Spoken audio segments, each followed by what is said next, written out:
8月2號晚，大家開完會之後，心情都好沉重。眼見呢個中心又冇色彩，又冇活動。而家嘅時間已經係凌晨1點半，有幾個 artist 不約而同咁樣嚟到呢一間疑似酒吧嘅 studio 裏邊，開始傾起偈上嚟。當中包括有木板行嘅高潮，佢個徒弟低潮，5520太空間嘅 Anseli， 定格畫嘅外米線 M&M 亂畫畫嘅傻雞同埋笨鴨。佢哋呢幾位 artist 都覺得，如果我哋要等到中心要搞活動嘅時候，都唔知等到幾時，不如嘗試一下搞一啲小型嘅活動，希望真係可以聚合到一班嘅 artist， 可以大家多啲嘅了解，一齊搞下一啲交流嘅活動，傾下傾下，突然間有人咁樣嘅建議，傾下傾下，其中一個 artist 就有咁嘅建議啦。不如我哋搞一個電影放送會啊！於是大家走晒出去，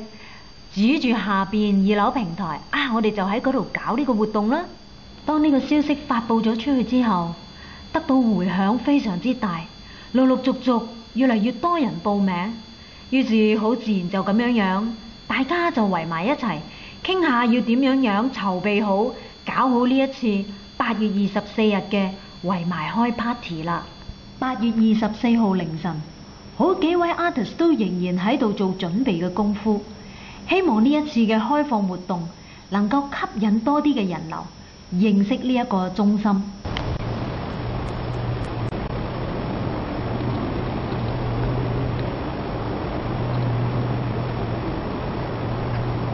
但係